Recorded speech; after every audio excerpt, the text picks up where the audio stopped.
The Office of Rail Regulation figures show that long-distance journeys the increase in long-distance journeys has been consistently dropping for the last 4 years. When you're talking about the West Midlands, the pressure on the West Coast Main Line is between Coventry and Wolverhampton, and HS2 is going to do little or nothing to solve that, because you're taking very few trains off the existing lines, putting them onto high-speed rail. And of course, if you do that, if you actually cut those the intercity train, say from Birmingham New Street to Euston, you're reducing connectivity between Coventry and Birmingham anyway. So it doesn't really, it's one of these things that HS2 Limited keeps saying, that HS2 will free up capacity. But freeing up capacity, by definition, means losing the trains you already have. And for cities like Coventry, like Wolverhampton, like Stafford, places like Wilmslow, Stockport, Warrington, it will mean a reduction in services. Because if you're taking, say, Birmingham to London off the West Coast Main Line and put it on high-speed rail, you can't, for example, justify 3 trains an hour from Coventry to London, which is a service that they currently have. May I just come back to the demand point, because I'm afraid I disagree with Ms Crane and Joe Rukin on this. The evidence is that long-distance demand and commuting demand have both been growing at around 5% per annum. Now, where it is true to say is that the figures over the last year for all categories of rail have been lower than that. But if you look back over the last 10 or 15 years, there's been a variation around 5% per annum. So I think it would be highly dangerous to presume that the fact that over the last year it's been less than that trend is indicative of what would lie ahead. Just would seem to me to be a very unlikely position. My contention is that actually the demand forecasts for HS2 are quite conservative. And I say that because the assumed annual growth rate going ahead is roundly half of what that trend has been. And it is assumed, and I know this sounds an awful long way in the future, but it's extremely important for appraisals of economic benefits and also of environmental effects, carbon effects.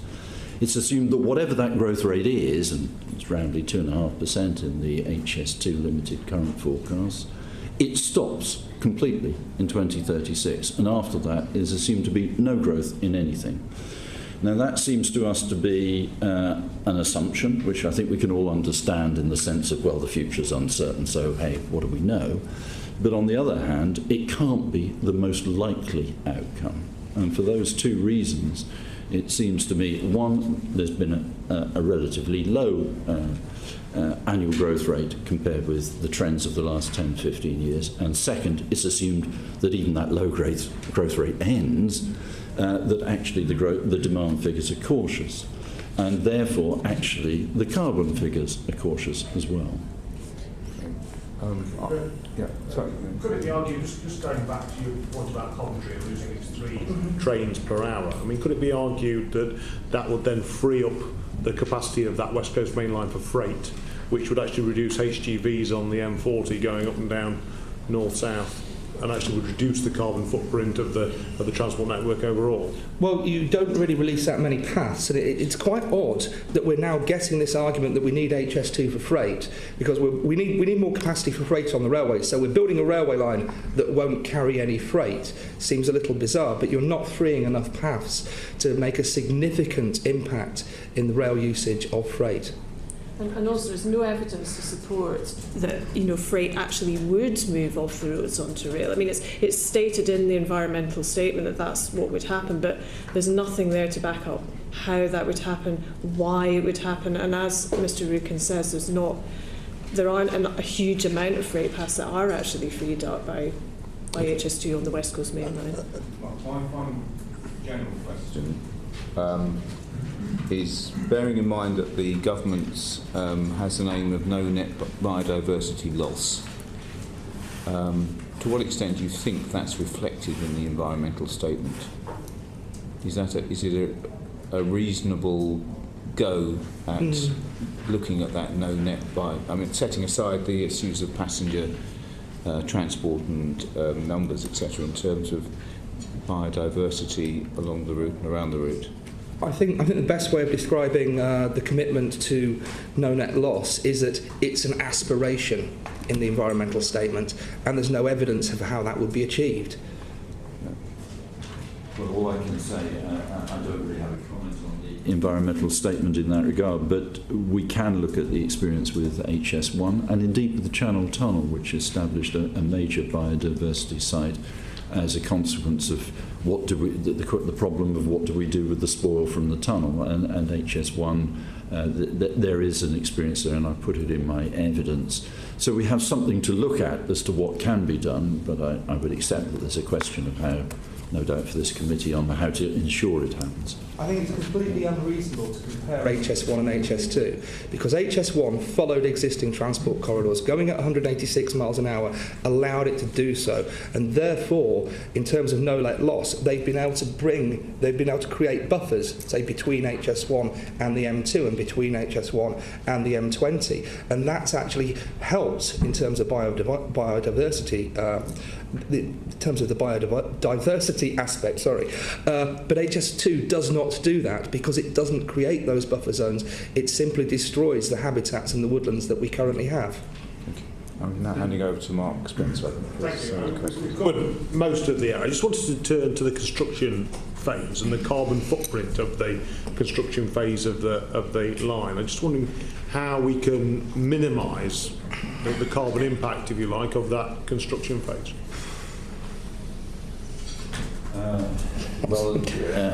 The short answer is you wouldn't build so many tunnels and so much structure, and you wouldn't have made the environmental mitigation measures for non-carbon reasons that have already been made. For instance, reducing the general height of the track a little bit lower, which obviously mitigates both noise and environmental impact. You could argue, well, you'd like to do that further, of course, for other environmental mitigation reasons, but it would have the effect of increasing the construction content and therefore the carbon content. So it's difficult to see how it would be further reduced other than by the adoption of absolute best practices in the construction industry, which is obviously alive to the accusations that it's a carbon-intensive industry, and HS2 is a major project. I would see it as an opportunity to put into place absolute best practice in carbon minimisation in every aspect of what they do. In terms of the actual construction, I don't believe it will be possible to reduce the carbon footprint of construction, but by constructing HS2 in a different way, i.e. putting it at lower speed, you could reduce the carbon footprint from operation, which I think should still be considered.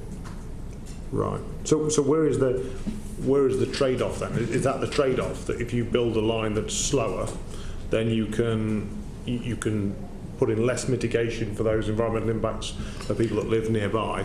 Well, it's not a question of putting less mitigation in terms of the people who live nearby. It's a question of needing less mitigation because you're doing less damage in the first place. There is one counter to that, if I may, which is that if the proposition, if I understood correctly what you were saying earlier, which is a slower speed enables you to negotiate round things that you feel that the current alignment could have avoided, then of course the line is longer. And if you're also keeping all the same mitigation measures, then you've got more construction to do. A wiggly line is basically longer.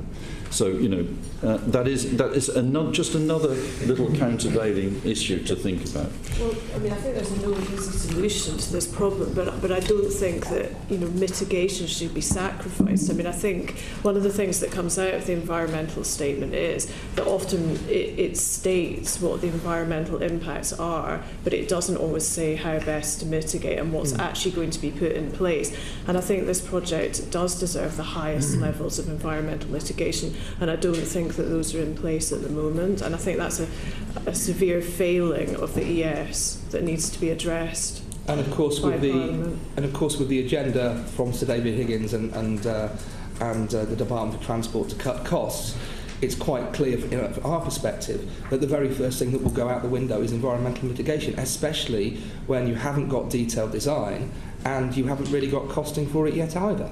Councillor Rose, did you want to... Yes, just looking at the question of just going back a bit to the environmental statement. We slightly strayed off the subject in one or two ways, but there is an issue here that I think the environmental statement tends to read in parts like a sales brochure. And it was never intended to be a sales brochure. We expected a more objective and scientific document, and not one which was misleading. Let me just give you a very quick example. The HS2 will be taking out 4,800 hectares of agricultural land, but they express this in the ES as 0.07 of the total amount of agricultural land available. And this is going to reduce to 0.03 after because some of it will only be needed temporarily. This is breathtakingly disingenuous because it doesn't reflect the colossal impact on some communities. So there's a huge impact here, and there's nothing here, and there's another huge impact here. That does not come across in the environmental statement, which I think it should.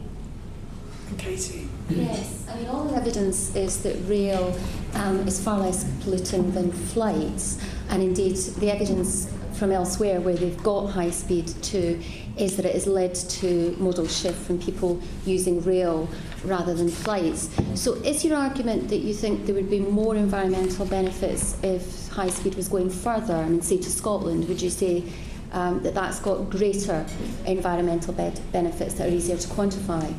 Well, there might be greater environmental benefits, but I think just looking at the modal shift from air, I mean, HS2's own figures state that they reckon that the percentage of passengers which will use HS2, which will shift from air, is 1%. So it's a very, very, very tiny proportion.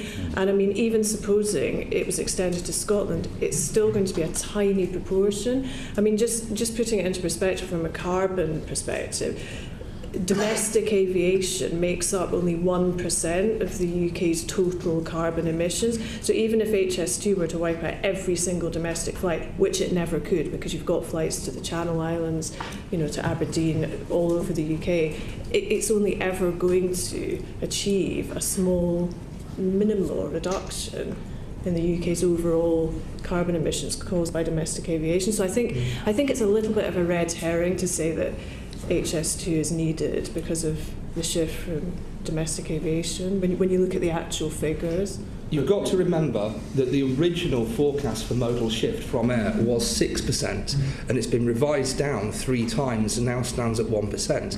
The only realistic prospect that you had of significant modal shift to air would have been if HS2, you'd be able to get on, say, a train at Manchester and get off in Madrid, which of course now you won't be able to do because the HS1 link has been cancelled. So, that was potentially the only way that you were going to increase aviation at modal shift. But the reality is anyway that if you had reduce the number of domestic flights or short intercontinental flights, then those flight slots would have been taken up by by bigger planes going greater distances.